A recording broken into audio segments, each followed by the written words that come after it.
Hello again, Billionauts. Welcome to the second part. It appears to be that my phone doesn't have battery anymore. Sorry, memory. It's playing me like it did before so many times. It's not a problem, it's because I haven't used it in so long. I have a different Nokia. I'm sitting right on top of the backpack where it is, so I cannot show it to you. But yeah, so I'm filming this in two parts. Welcome to the second part again. We're talking about scuba diving, differences between technical and recreational diving. The easiest to understand for the non-initiated, if you are a diver, please, I'm trying to simplify for everybody here, but difference between recreational diving and technical diving. Basically, with recreational diving, if you have a problem, if you want to exit the water for whatever reason, you can always do it directly, ascending never faster than 9 meters per minute, but you can always go out of the water or ascend to the surface at any point during the dive. In technical diving that is not the case, be it because of decompression stops, a series of stops that you have to make in the water in order to remove the exceeding nitrogen, the nitrogen that you have on your body to avoid having decompression sickness, or be it because you are on an overhead environment, in a cave for example, or a wreck. So the history of, technically speaking, is basically a history of technical diving. There's different movements, there is a lot of engineering, a lot of technology when it comes to technical diving that does not exist when it comes to recreational diving. Recreational diving is very minimalist. It wants you to have only what you need underwater because it's safer that way. Technical diving is, of course, it's concerned with safety, but it's concerned with pushing the boundaries of what's possible. And because it pushes the boundaries so hard and so far, it's encountered a lot of resistance in its different stages. I'm particularly interested in the emergence of rebreather diving, which is a type of diving in which you are able to breathe underwater for so much longer because you recycle the same air over and over and over through a process that happens on your rebreather. It's the most dangerous form of diving, but it's the one that I would like to explore now. This is the one that I have left to explore. So yeah, that's technically speaking. Also, Under Pressure is the definitive book for diving professionals especially. It's full of anecdotes, it's full of information, it's full of sound material. It's a great book. I recommend Under Pressure for anybody. It's fun to read to a certain degree. Like, these books are not so concerned with the prose as they are with the didactic aspect that they have. So you will not find wonderful literature. It's not a novel. It's informational. It's a manual. Not a manual either. It's not a manual, but it's it's educational, and that's its main purpose. But it's very fun, especially if you are into diving, because of the anecdotes there. Especially the anecdotes I found the most fun and interesting. Most of the other axioms I find very necessary for them to be said on diving circles, since so many people on this profession and many other professions involving very technical practices are full of incompetent people. But to me, they were nothing new and therefore not particularly interesting to read. I was just nodding for the whole book in Under Pressure. So yeah, that's the two books on diving that I read. Then I read the Spiritual Exercises by St. Ignatius Loyola, and I tried to apply some of them to my daily life. I think I will reread this book. It's great in some ways, it's a little bit annoying in other because obviously it's a Christian book. It's a book that gives you a series of exercises to gather control of your own, not of your mind, but of your behavior, of everything really. But of course, it has the hidden purpose or the very explicit purpose of connecting you closer to God. So, this is Steve Reck, of course. I'm reading this book because of Steve Donoghue. I heard him recommending it a while ago, and I had the book as a kid. I don't think I read it, but I had it because I found a really nice edition. As a kid, I was in love with books, and I was not that I was reading a lot, but I was in love with books because I used to collect antiques when I was a kid, and this book was an antique. The way the edition was specifically really cool. I was into collecting. I'm no longer into collecting, so I need to get rid of all that stuff. But I have a gramophone as well. I don't know why. But yeah, basically, I had the book and I remembered it, and when Steve mentioned it, I was like, really? Okay, I'll read it. When I got it back in the days as a kid, I remember thinking that it was something esoteric. I was expecting a completely different type of spiritual exercises. I did not expect them to be mainly intellectual. It reminded me a lot to the same practices that a friend of mine does, which is something also that I would like to try. Always, not as an adept, but as a tourist of that cosmology, nothing else. I'm not committing myself to anyone else's mental architecture. So yeah, that's the spiritual exercise by Ignatius Loyola. I'd say on a 70% it's a great book, on a 30% it's a little bit like, yeah, but it's a very interesting book. So I don't like what the wind is doing to my hair. But yeah, that's recommended. I'm rereading that book. I will probably take it a little bit more seriously on the second time, because this I was rereading already. This is already just a couple of weeks ago, which is when I read most of these books, because I was so busy during the summer. And I was like riding a bike, across Italy with 40 kilos on the back of the bike, and the bike wasn't more expensive than 70 euros, so you can expect a cheap, hard to drive bicycle. So I wasn't like particularly focused when I stopped to read. So yeah, that's it. And yeah, I read Horace. I went crazy with Horace. I read his odes, his epodes, his satires. And then after reading the three of these, I also audiobooked his odes again. And I fell in love with Horace. I feel it's the way it happened, and when it happened, it connected me to an interest and a love for ancient Rome, for the Roman world, that I had been trying to engineer for ages, and it just never happened. And the mixture of riding a bike through Tuscany, stopping in Rome and reading Horace, and then going to the Sixtine Chapel or to the Pantheon, to all these places, and I don't know, it just had an impact on me that changed many of my plans for the future, both reading plans and more existential plans.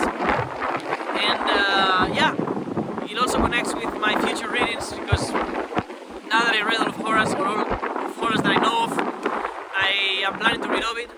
But the thing that reading Horace has changed, and being in Rome, especially, and Florence as well, but especially Rome, has changed, is that I am gonna learn Latin. I'm still not 100% sure, but I'm thinking I'm gonna teach myself Latin, and I will read Ovid in a bilingual edition that I am about to purchase as soon as I get some money, since I spent all of it getting here, in getting a bilingual edition from Ovid, of the Metamorphoses, basically. Just read him both in Spanish and Latin, tandem.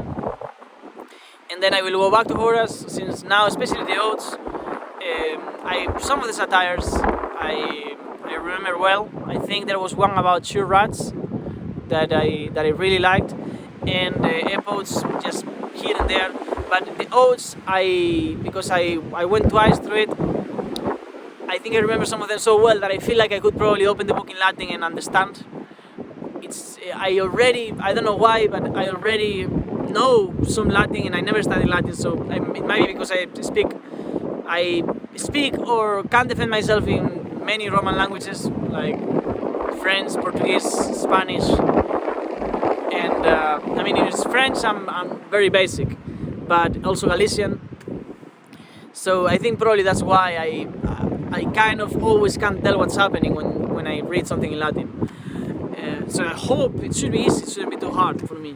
I don't know what it looks like when it comes to reading a dead language, because I would like to be able to speak it, not just to read it. I like reading, but I think it would be beautiful to be able to speak in Latin. It's just, why not? Why not? Not everything that we do has to be for a purpose. Not everything has to have an end that translates into profit.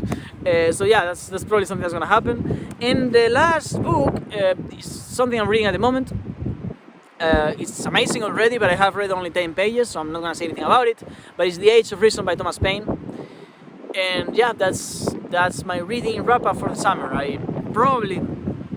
no, probably not for sure. I've read other books. I already just remember now that I reread Solaris.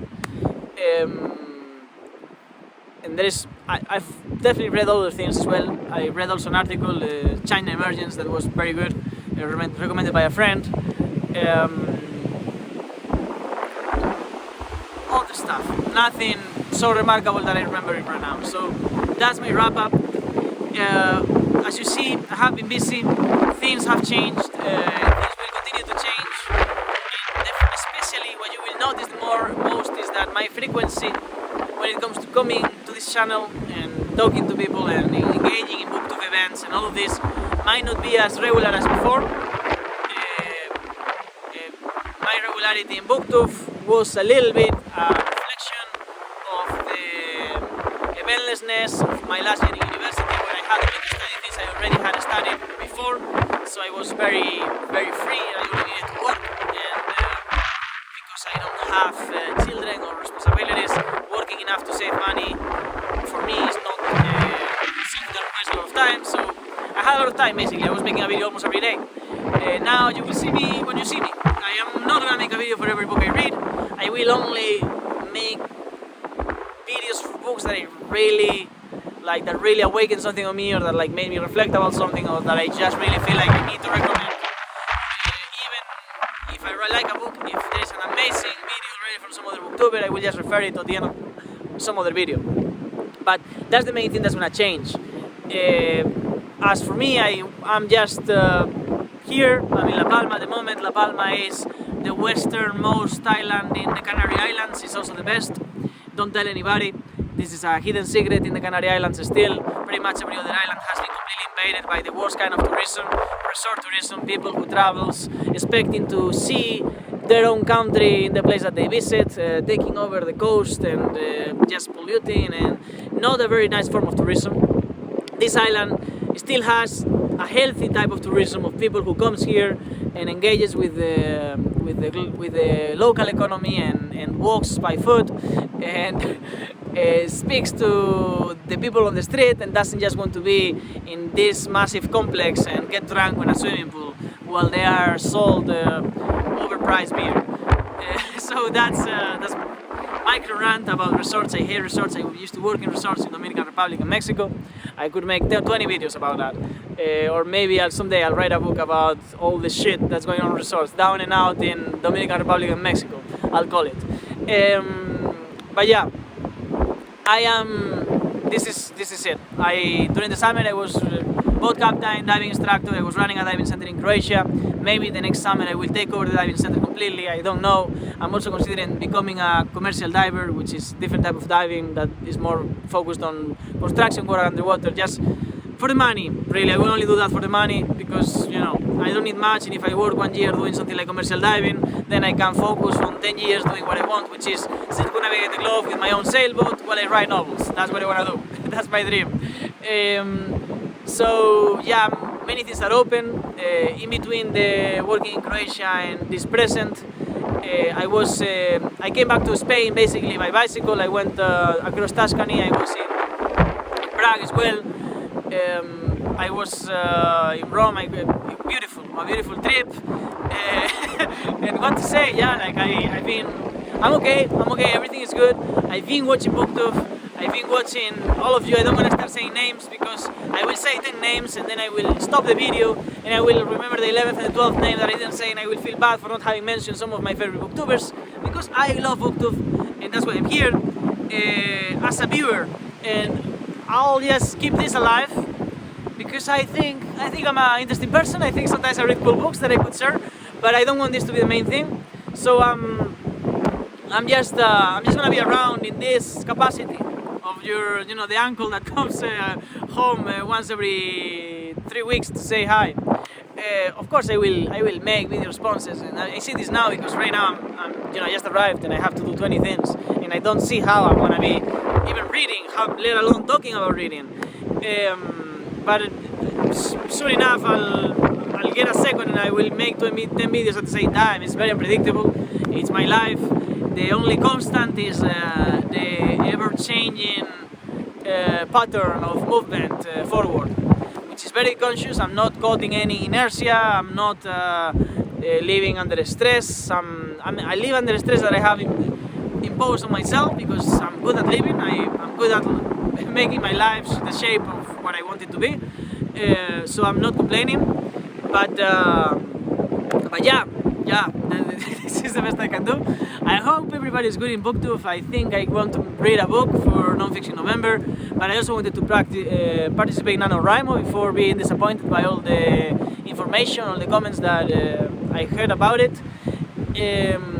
But I mean, something super important I haven't mentioned is that I have that novel that I was writing at the beginning of the year. I'm still writing it.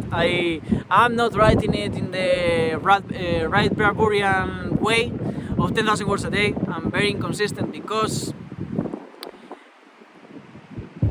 there's so much more that I have to be consistent with, that I cannot make that writing my job at the moment. It's not because of lack of discipline, it's neither because I don't love writing, it's because I'm not choosing to make it my priority at the moment. Just like before, I still consider that I have a lot more to learn than I have to teach, and that is one of the reasons why I still prefer to read more than I write, although I love writing a lot more, and although I genuinely think that I could be a great writer, and that I could write a great book at some point in my life. I still don't prioritize writing to that degree, but I write. I'm still writing that novel.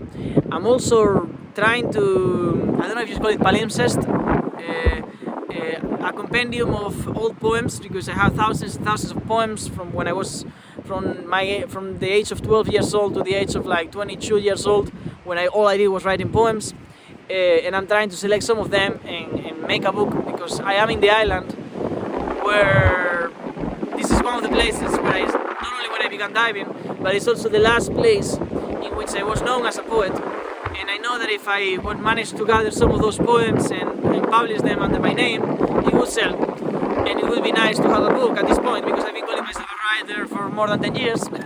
And yeah, I guess I have to pull my own weight. So that's sort of like on the background. They are not priorities, they are passion projects, and they will happen when they happen. I hope that I don't die before I publish a book, because that would suck. But especially some other book that represents my present or my past. But yeah, I really think I have said it all right now, all that I have to say, not everything that has ever been said. But yeah, I hope you're good, booktube. Have a nice day. I will keep watching your videos, I will respond when I can. I will hopefully have better conditions with the audio in future videos. But I wanted to show you this good place and be like, hey, you know, I have a very tangible reason not to be making videos at the moment. La Palma, you are welcome to come, but don't tell too many people to come here. Yeah, thank you, booktube. I'll see you on the other side. Have a nice day. Bye.